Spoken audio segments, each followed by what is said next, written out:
Om Swastiastu. Perkenalkan, kami dari SKD A5. Pada kesempatan kali ini, kami akan mempresentasikan penugasan student project kami yang berjudul Transfusi Darah pada Damage Control Resuscitation.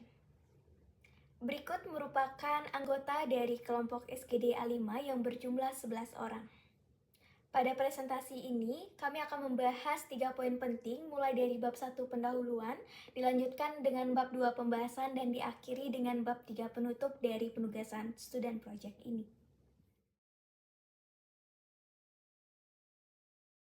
Baik, saya izin melanjutkan. Sebelumnya, perkenalkan nama saya Nesali Pasaribu dengan 3 dim terakhir 176. Di sini saya izin memaparkan bagian latar belakang. Trauma adalah salah satu penyebab utama kematian global, terutama pada usia produktif.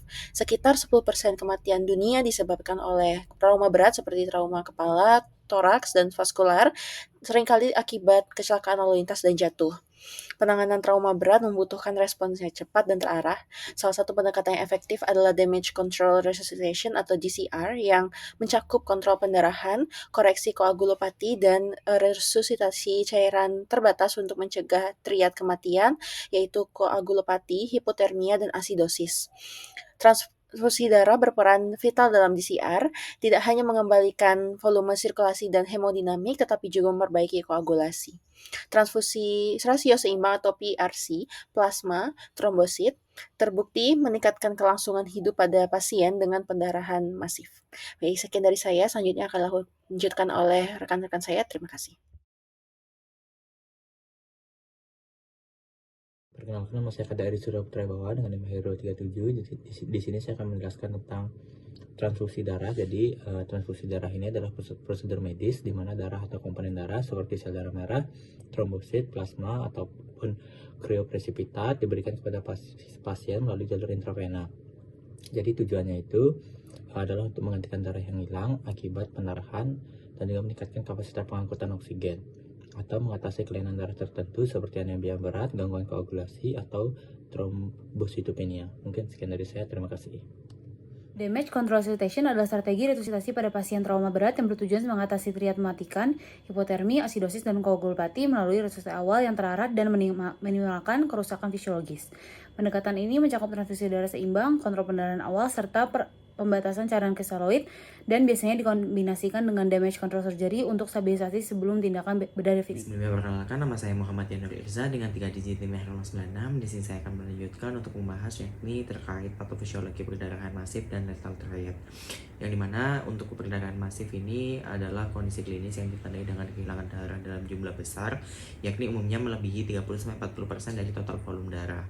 Yang dimana keadaan ini menyebabkan pasien mengalami hipovolemia berat yang menurunkan tekanan pengisian jantung atau preload sehingga curah jantung menjadi turun dan juga penurunan perfusi jaringan vital, yang dimana tubuh akan merespon yakni dengan melakukan vasokonstriksi perifer untuk mempertahankan perfusi ke otak dan jantung. Namun apabila vasokonstriksi perifer ini berlanjut, maka akan terjadinya metabolisme anaerob yang akan menghasilkan asam laktat, yang dimana itu juga akan mencetuskan yang dimana adanya keadaan acidosis metabolik dan terjadinya penurunan perfusi ke ginjal dan juga hati. Nah, pada kondisi trauma berat, perdarahan masif sangat erat kaitannya dengan adanya lethal triad. Yang pertama yakni hipotermia.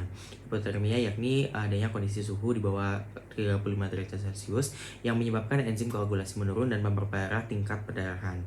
Dan ada penelitian menyebabkan setiap ada penurunan 1 derajat Celcius akan menyebabkan penurunan juga 10% efisiensi daripada koagulasi. Dan yang kedua yakni adanya asidosis metabolik, yang mana adalah kondisi pH kurang dari 7,2 dan akan menyebabkan gangguan faktor 7A, 10A, atau 5A. Dan ini akan menyebabkan penurunan pembentukan fibrin dan mempercepat kerusakan daripada endotel.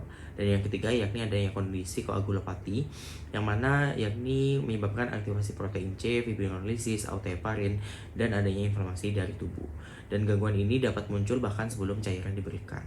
Dan apabila siklus lethal triad ini berlangsung, akan sangat mematikan dan berujung pada kegagalan organ dan kematian jika tidak dihentikan. Maka dari itu adanya yakni perancangan Damage Control Resuscitation atau DCR, yang dimana harus dilakukan transfusi darah seimbang yakni PRC banding FFP banding TC yakni sama 1:1 dan kemudian adanya tujuan permissive hypotension yakni batasi cairan kristaloid dan kemudian koreksi hipotermia dan terakhir pemantauan koagulasi real time yakni dengan melakukan TEG atau ROTEM. Mungkin itu sekian dari saya, akan dilanjutkan oleh rekan saya. Terima kasih. Baik, saya izin untuk melanjutkan terkait indikasi transfusi darah. Untuk transfusi darah pada damage control resuscitation merupakan cara manajemen terkait kasus trauma pendarahan untuk dapat memperhatikan dan juga menghentikan perdarahan secara cepat, efektif, dan juga dapat mengembalikan fungsi fisiologis secara stabil terkait dari kondisi pasien.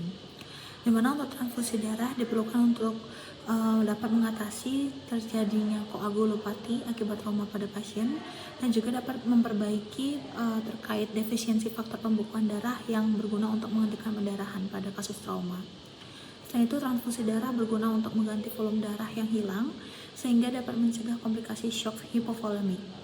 Dan untuk pasien yang memiliki indikasi untuk melakukan transfusi darah yakni mengalami kondisi trauma berat di mana berupa pendarahan yang masif, pendarahan obstetrik maupun kondisi lainnya yang berisiko tinggi mengancam nyawa seperti operasi besar ataupun kondisi pasien yang mengalami gangguan koagulasi akut atau trauma induced koagulopati.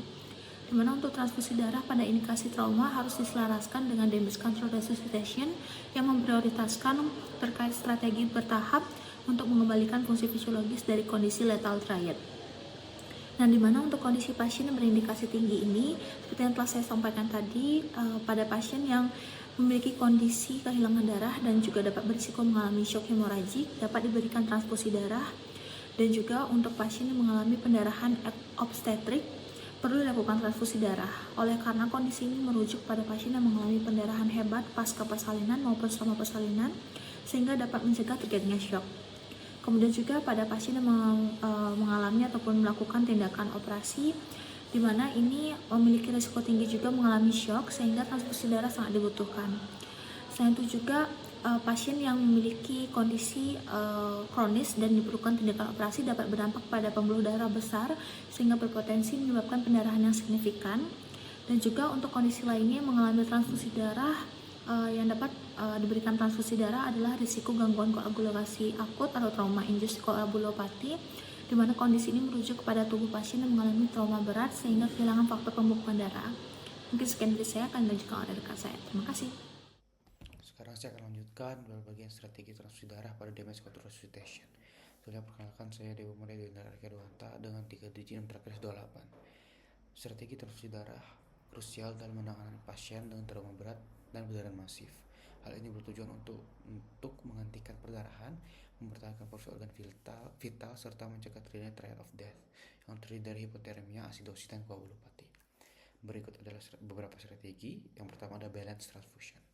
Itu strategi transfusi dengan rasio 1:1 dalam kerangka damage control resuscitation yang berperan penting dalam mencegah dan mengatasi koagulopati akibat trauma atau resusitasi yang tidak seimbang, serta mendukung hemostasis tanpa menimbulkan beban cairan berlebih.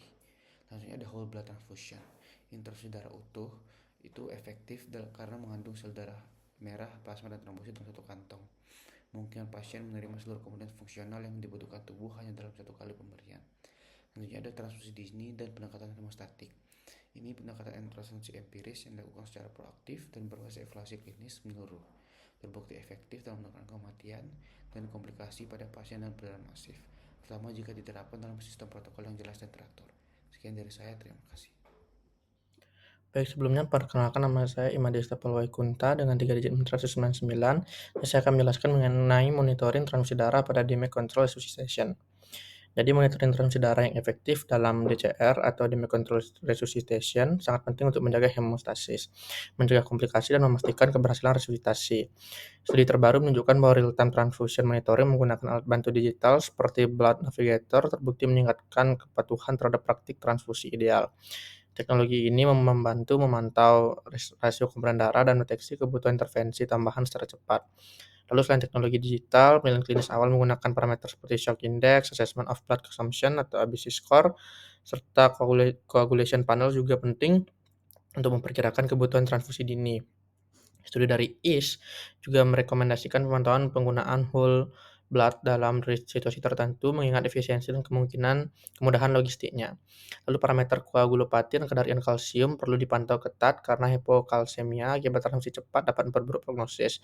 Pemeriksaan TEG atau tromboelastografi atau ROTEM juga disarankan untuk memantau dinamika koagulasi secara real time.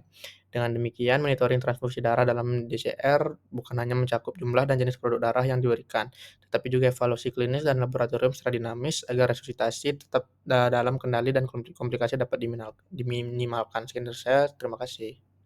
Baik, sebelumnya perkenalkan saya Nita Purnama dengan 3 digit NIM terakhir 144. Izin melanjutkan dari rekan saya sebelumnya terkait komplikasi transfusi darah pada Damage Control Resuscitation atau DCR, yang dimana transfusi darah tidak bisa bebas dari risiko yang dapat menyebabkan komplikasi berat seperti reaksi transfusi, abnormalitas elektrolit, transmisi infeksi, ataupun koagulopati.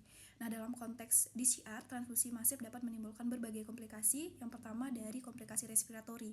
Yang paling signifikan yaitu Transfusion Associated Circulation Overload atau TACO dan juga Transfusion Related Acute Lung Injury atau TRALI yang merupakan sindrom distress respiratory akut yang terjadi dalam 6 jam pasca transfusi dengan manifestasi klinis seperti hipoksemia akut, edem parunor kardiogenik, dan juga infiltrat bilateral pada fototoraks.